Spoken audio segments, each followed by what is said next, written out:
The barbed wire rattled in the wind, and Corporal James Brennan knew, with the cold certainty that comes only at the edge of death, that tonight they would start eating the dead. His hands trembled as he pressed them against the frozen mud, not from fear, though God knows fear lived in his bones now, but from hunger so profound it had become a living thing inside him, gnawing at his insides like a rat trapped in its chest. Across the compound, the gates groaned open, and through the February darkness came the silhouette of the German commandant, SS-Obersturmbannführer Klaus Richter, the man who had watched 12 prisoners die in the past week without blinking, the man whose boot had crushed the skull of Private Morrison just 3 days ago. And he was carrying bread.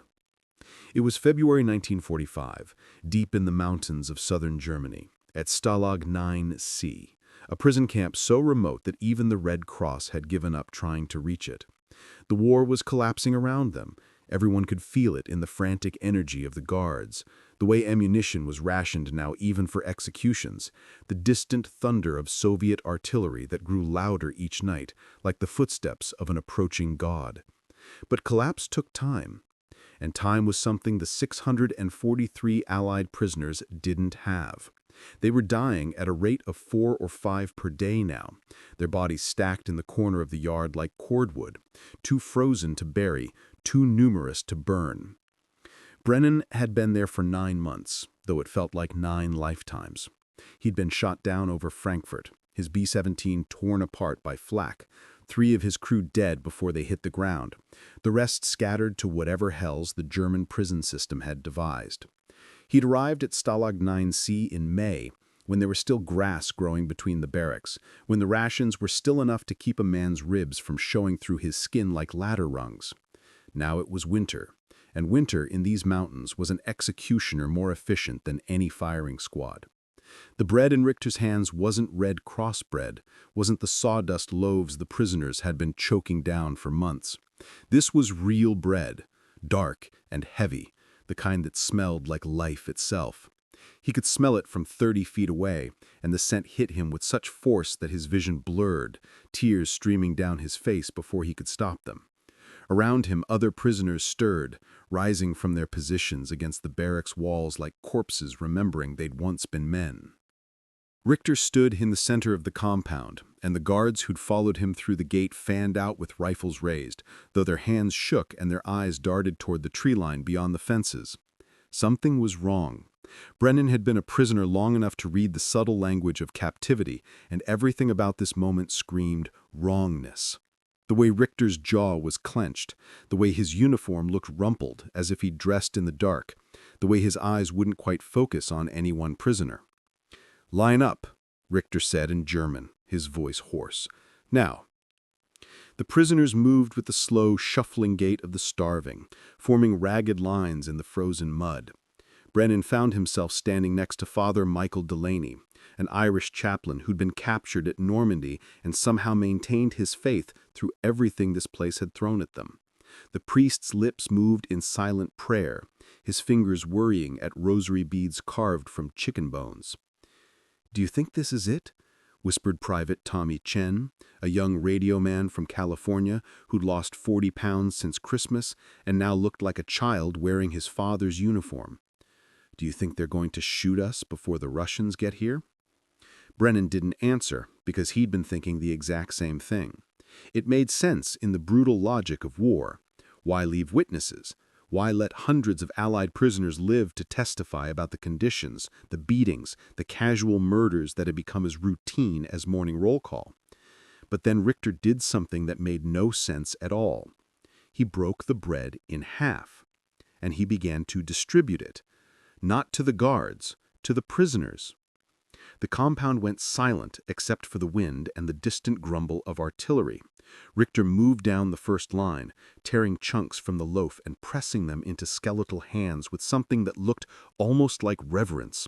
His face was pale, his movements mechanical, as if he were performing a ritual whose meaning he'd forgotten but whose form he still remembered.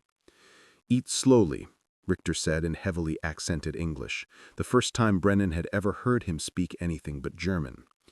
"Your stomachs cannot handle too much at once." Brennan watched a lieutenant from the Canadian Army take his portion with hands that shook so badly that the bread nearly fell to the ground.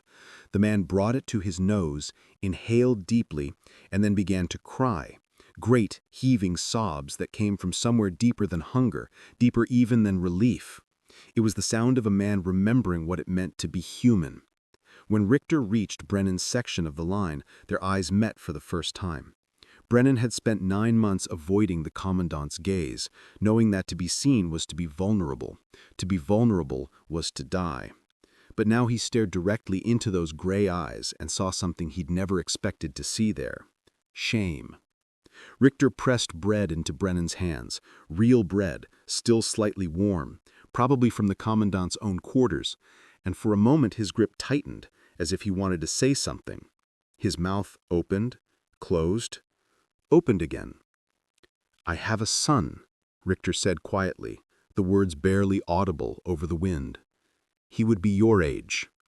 He's in Russia." Was in Russia.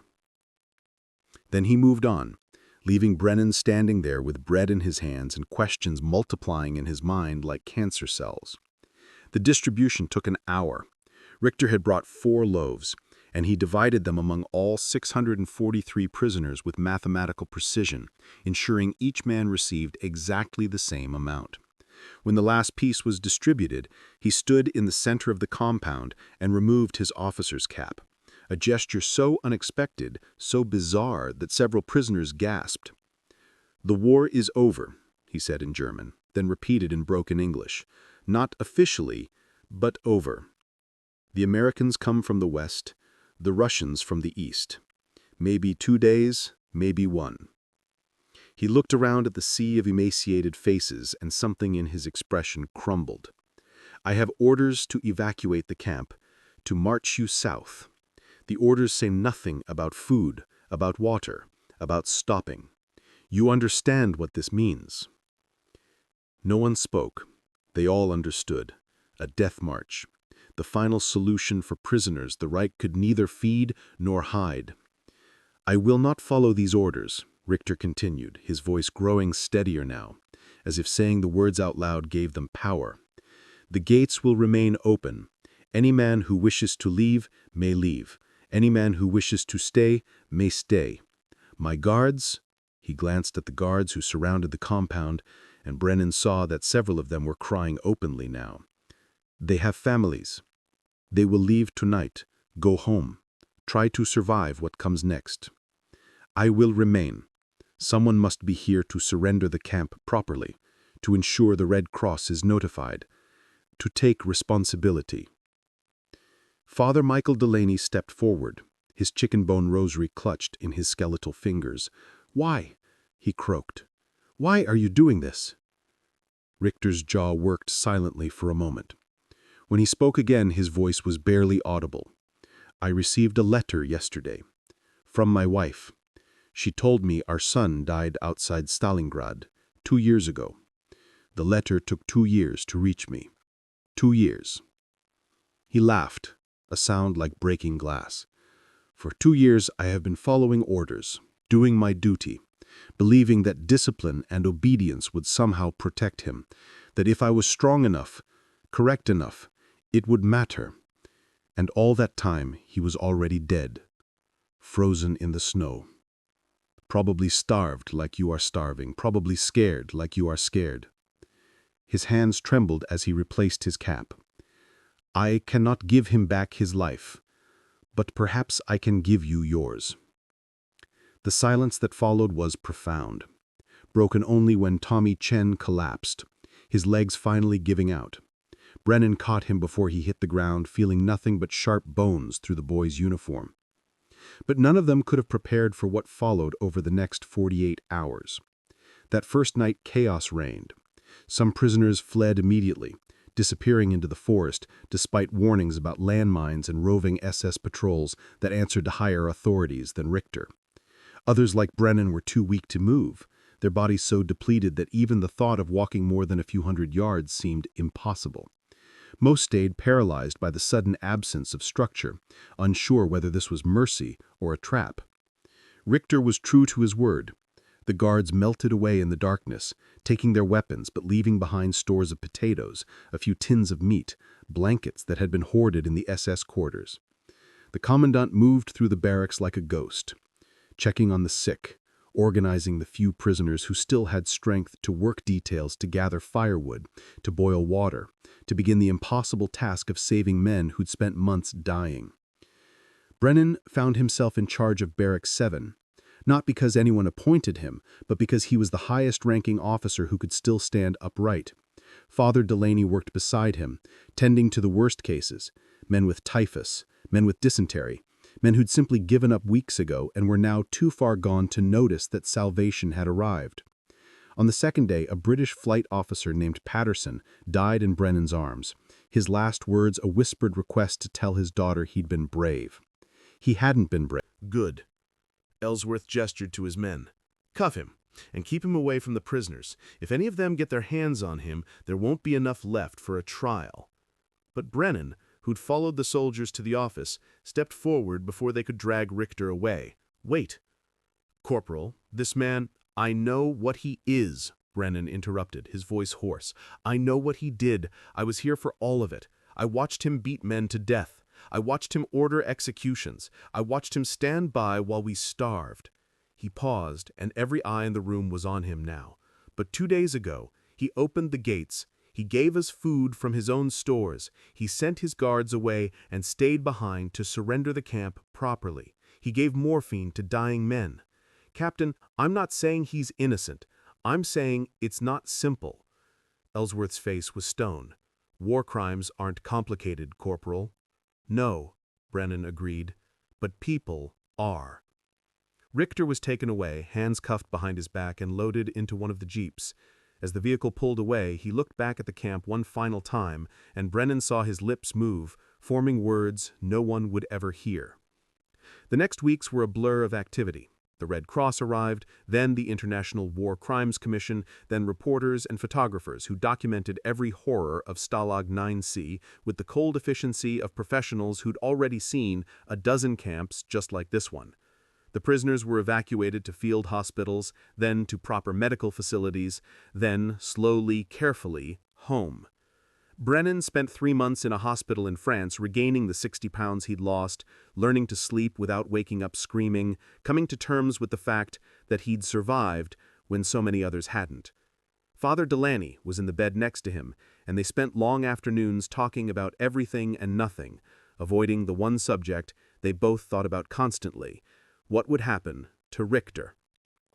The trial came in August, held in Nuremberg among the larger proceedings against Nazi leadership. Richter was a footnote, a minor war criminal compared to the architects of genocide, but his case drew attention because of what happened in those final days at Stalag IX-C. Brennan testified, so did Father Delaney, Tommy Chen, and 43 other survivors. They told the truth, all of it, the beatings, the starvation, the casual murders, but also the bread, the open gates, the morphine, the choice Richter made when he could have followed orders and marched them all to their deaths. The prosecutor argued for execution, the defense argued for leniency. The judges deliberated for 2 days. In the end, Richter was sentenced to 15 years in prison, a compromise that satisfied no one. He served 11 years before being released on compassionate grounds. His health ruined by tuberculosis, contracted in the same prison system he'd once helped administer. He died 6 months later, alone in a small apartment in Munich, his last words reportedly an apology to a son who'd been dead for 13 years. Brennan received a letter from Richter's widow, a woman he'd never met, who wanted him to know that her husband had kept newspaper clippings about all the Stalag IX-C survivors, following their lives with the intensity of a man seeking redemption he knew he'd never find. He held the letter for a long time, staring at the neat handwriting, and thought about bread in the darkness, about gates opened at the edge of collapse, about the impossible complexity of guilt and grace. He never answered the letter. What could he possibly say? 50 years later, Brennan stood in front of a classroom of high school students in Ohio, white-haired and stooped, wearing a jacket covered in military pins that no longer fit quite right. They'd asked him to speak about his experiences in the war, and he'd resisted for years before finally agreeing. The students were restless, checking phones under their desks, waiting for the bell, thinking about lunch and weekend plans, and all the mundane concerns of peacetime youth. "I want to tell you about a man I knew," Brennan began, his voice still strong despite his age, "a German officer, an SS officer, a war criminal." That got their attention. Phones disappeared, eyes focused. This man oversaw a prison camp where hundreds of Allied soldiers died from starvation, disease, and brutality. He was personally responsible for countless acts of cruelty. He beat prisoners. He ordered executions. When the Red Cross tried to investigate, he filed reports that minimized the conditions and hid the worst abuses. By any measure, he was a villain. Brennan's face was stone. The easy story would be that a good man risked everything to save us, or that an evil man got exactly what he deserved. But the real story is messier than that. It's about a man who participated in evil for years, and then, when faced with his son's death and the collapse of everything he believed in, made a different choice. One choice. It didn't erase what came before, it didn't make him a hero, but it saved 643 lives, including mine. Brennan reached into his pocket and pulled out a small piece of paper, yellowed with age and carefully preserved in plastic. This is part of a letter Richter wrote to his wife, found after his death. His widow sent it to me. It says, "I cannot undo what I have done, I cannot bring back the dead, but perhaps I can stop creating more ghosts. Perhaps that is the only redemption available to men like me, not forgiveness, but simply ceasing to do harm." The bell rang, but no one moved. "When you leave this classroom today," Brennan said softly, "you're going to face choices, small ones mostly, whether to be kind or cruel, honest or convenient, brave or safe. And I want you to remember that every single person contains the capacity for both good and evil. The German officer who fed us was the same man who starved us. The same hands that gave us bread had also given orders for men to die. We like to think we're better than that we'd always make the right choice, but history suggests otherwise." He carefully folded the letter and returned it to his pocket. "What I learned in that camp is that goodness isn't a permanent state, it's a choice you make, over and over, sometimes moment by moment. And even if you've made terrible choices in the past, you can still choose differently. It might not save you, it might not earn you forgiveness, but it might save someone else. And sometimes that has to be enough." Tommy Chen was in the back of that classroom, now Dr. Thomas Chen, a retired physicist with grandchildren of his own. After the students filed out, he approached Brennan, and they stood together in silence for a long moment. "Do you ever dream about the bread?" Tommy asked quietly.